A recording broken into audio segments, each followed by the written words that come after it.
What is up, guys? Sean here. Since 2026 marks 25 years of Fast and Furious, I decided to celebrate by showcasing 10 of my favorite Fast and Furious cars of all time. Starting us off, we've got Brian's Ford Lightning. Now, I apologize, this one doesn't have the Racer's Edge graphics on the sides, but I still want to mention this truck because of the performance stats. Despite weighing 4,000 pounds, this truck can do 0 to 60 in 5.2 seconds and can do the quarter mile in around 14 seconds flat, which was quite impressive for the early 2000s. Would have been nice to see another SPT Lightning in a future movie. Next up, we got the Ice Charger, which, in my opinion, is one of the more creative cars in the franchise. Other cars, like the El Camino Cannon car from the 10th movie, come close, but I don't think those cars can top the level of the Ice Charger. And no, the Pontiac Fiero that went to space doesn't count.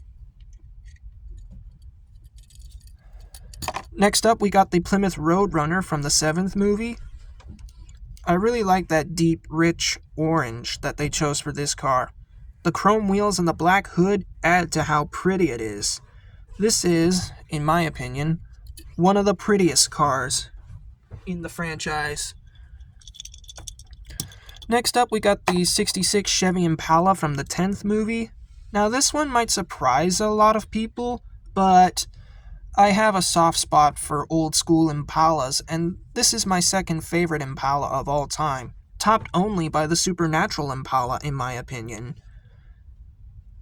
And also, I read somewhere that Jason Momoa requested to have the car painted to match his nail polish, which is pretty interesting.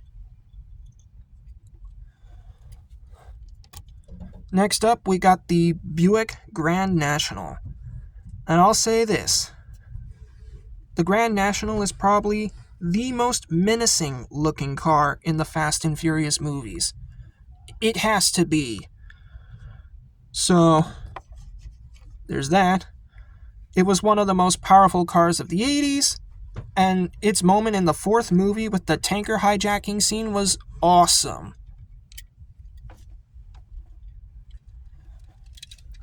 Next up, we got Jesse's Mark III Jetta. Now, I'm a big Volkswagen fan, so it's nice to see at least some kind of Volkswagen appear in the franchise. I really like this one. In fact, I wouldn't mind a Mark III Jetta, or even a Golf, for that matter.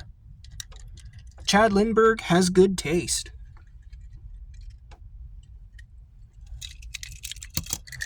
The next two are Dom's Charger and Brian's Supra. I'm putting them together because you really can't have one without the other, if you know what I mean. These two are just legendary in the Fast and Furious scene. The final race at the end of the first movie is just fantastic. It's just fun to watch. Hey, how much is that Supra? More than you can afford, pal.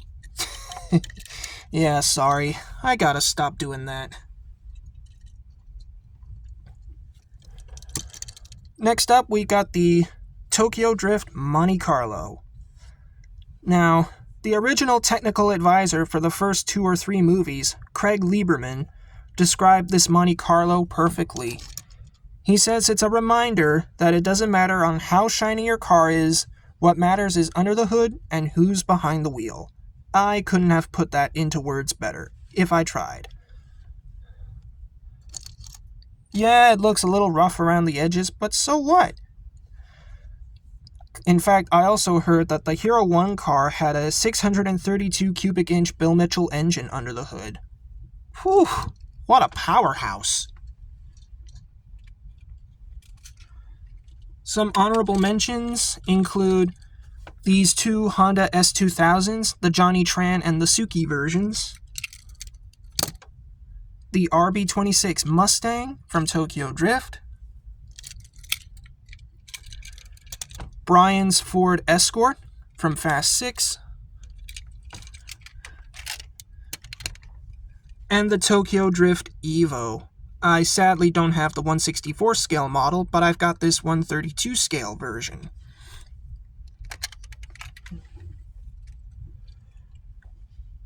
And my number one favorite Fast and Furious car of all time is the red Dodge Daytona from Fast 6. This is probably the most unique car in the whole franchise because not many Dodge Daytonas were produced.